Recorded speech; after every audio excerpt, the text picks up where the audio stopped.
Okay, in this short video, we're going to go over the different classification categories that are used by Gemara Brura. As the name Gemara Brura indicates, the goal of this is to help us get a very clear and precise understanding of each step in the discussion that develops in the Gemara's analysis of a Mishnah. The first one is a statement. A statement appears always in the beginning of a Gemara unit, a sugya, and that is one of the ways that a unit of Gemara starts, with a statement. For example, that statement might be a Mishnah, might be a Braita, it might be the statement of a Tana or an Amora, and then the Gemara will proceed to discuss that.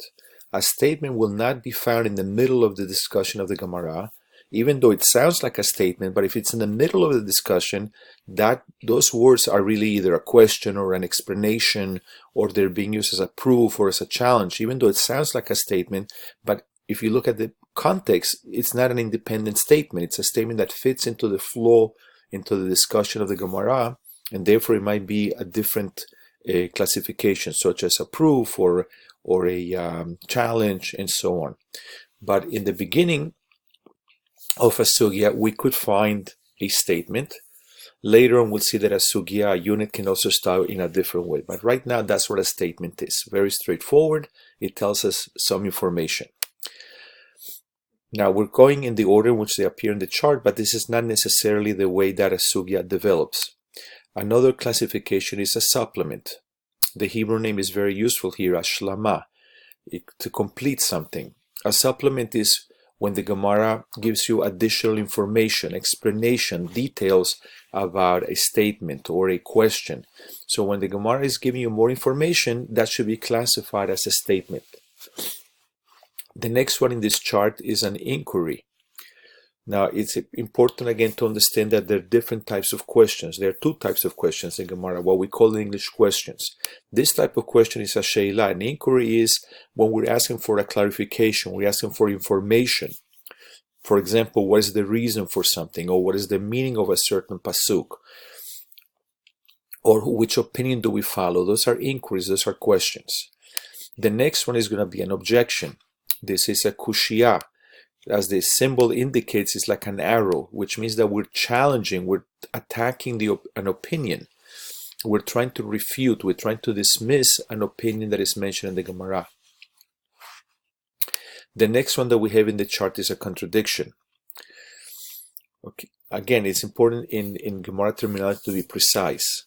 A contradiction results in Gemara when there are two sources of equal authority that collide. And this is represented by, these are two triangles that are clashing. Two equal sources could be, for example, a Mishnah and a Mishnah, or a Braita and a Mishnah, or two Braitot, because those are the same level of authority. They're all from the time of the Tanaim. And therefore, if we find two sources, one Mishnah saying one thing and another Mishnah saying the opposite, that's what a contradiction is, when we have a clash between two sources that are of equal authority. Different than in English, because in English we say, well, don't contradict me. That just means don't argue with me. But a contradiction is very specific in Gemara terminology, is when we have these two sources of equal authority that seem to be in conflict.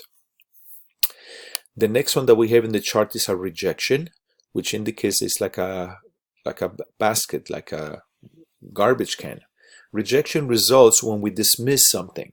For example, if an opinion is rejected, or if an explanation is dismissed, so that's rejected, and therefore the Gemara will have to provide an alternative explanation. Reinforcement, this is like a base of support. Reinforcement is we're trying to bring evidence to strengthen an opinion. That reinforcement could come from a pasuk, or the evidence could come from a Mishnah, which is a higher level authority than the Gemara. Tanaim are a higher level authority because they came before.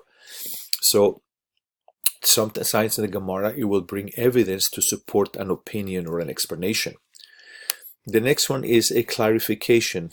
The Hebrew here also is very useful. It's a teshuvah, it's an answer. We had an inquiry, for example, and we have leads to a teshuvah, or we had an objection, a kushia, and now we have a solution to that. It's a clarification. The next one is one that is not that common, so I will mention it briefly. And this is called in English a reassignment. Reassignment means like this. The Gemara sometimes demonstrates that the law that is stated in a Mishnah or a Braita only applies in certain unusual cases. Meaning, the statement of law in the Mishnah or the Braita is not meant to be a general statement that applies all the time, but it only applies under certain specific circumstances. That's called a reassignment. So sometimes the Gemara demonstrates that statement was not meant to be a general statement, but only to be relevant to specific circumstances. It's an exception to the rule. That's what reassignment is. It's a tshuva. It's like this is an answer. This is a different type of answer. And finally, we have a symbol that is a conclusion. Conclusion is when we come to accept something as a valid answer or explanation. We had one recently, which was Kemash Malan, which means this is what it came to teach us, when the Gemara came to understand that that's why a certain statement was needed. So we have successfully demonstrated that something is accepted. A conclusion could also be when there's a debate. There's a debate between two Amoraim or two Tanaim, and we bring evidence. That evidence could be from logic or it could be from a pasuk, and the Gemara comes to the conclusion that one of the two is the accepted din, and that will be indicated by a conclusion. Let's talk briefly about dividing and subdividing. When we identify in the discussion of the Gemara one of these steps, whether it's a statement, an inquiry, and so forth, a clarification, then obviously we divide because that's a separate step in the conversation. Obviously they're all related to each other because a unit, a sugya, is all interrelated, interconnected, but each one is a separate step. So for example, if we have an inquiry and then we have a clarification, those are two separate things. We divide them. On the other hand, an objection or a statement or a reinforcement might be made up of several sentences. They're all part of the statement, for example. The statement might contain 2 or 3 sentences, so it will be useful and easier for us to understand it if we subdivide it. We don't divide it because they're all part of that statement.